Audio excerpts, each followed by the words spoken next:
बागपत पहुंचे कृषि मंत्री सूर्य प्रताप शाही ने कृषि विज्ञान केंद्र का निरीक्षण किया और 3 दिवसीय कृषि मेले का शुभारंभ किया। इस दौरान कृषि मंत्री ने समाजवादी सरकार पर जुबानी हमला बोलते हुए कहा कि सपा सरकार में किसानों का 2 साल तक की गन्ना भुगतान नहीं होता था और 14,000 करोड़ रुपए का किसानों का गन्ना भुगतान रुका हुआ था। हमारी सरकार ने सत्ता में आने के बाद सभी किसानों का समय पर गन्ने का भुगतान किया है। के बाद 9.5 साल हो गए हैं, लेकिन किसान की आय दुगनी करने धरातल किसान की आमदनी दुगुना से ज़्यादा हो चुकी है। और यहीं ये जिस क्षेत्र के भीतर हूँ मैं, बागपत के भीतर, यहाँ जब हमारी सरकार आई थी तो उस समय 650 कुंटल प्रति हेक्टेयर गन्ने का उत्पादन होता था। आज खेत वही हैं, किसान वही हैं और आज 840 कुंटल प्रति हेक्टेयर उत्पादन हो रहा है।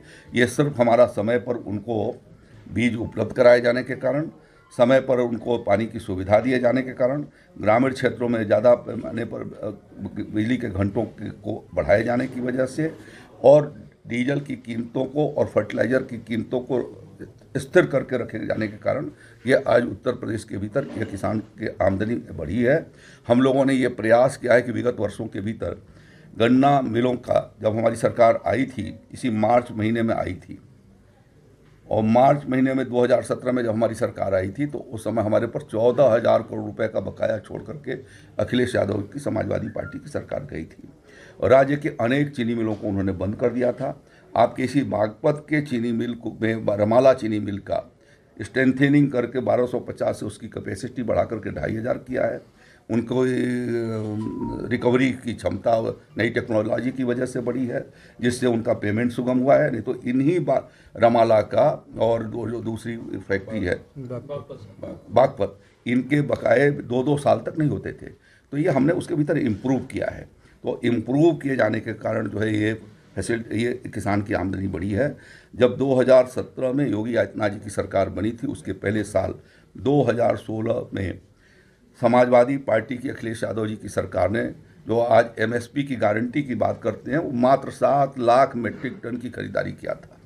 योगी आदित्यनाथ जी की सरकार आने के बाद तुरंत हम लोगों ने फैसला किया कि राज्य के भीतर 50 लाख मीट्रिक टन खरीदारी करेंगे और 50 लाख की जगह पर हम लोगों ने 43 लाख मीट्रिक टन खरीदारी किया।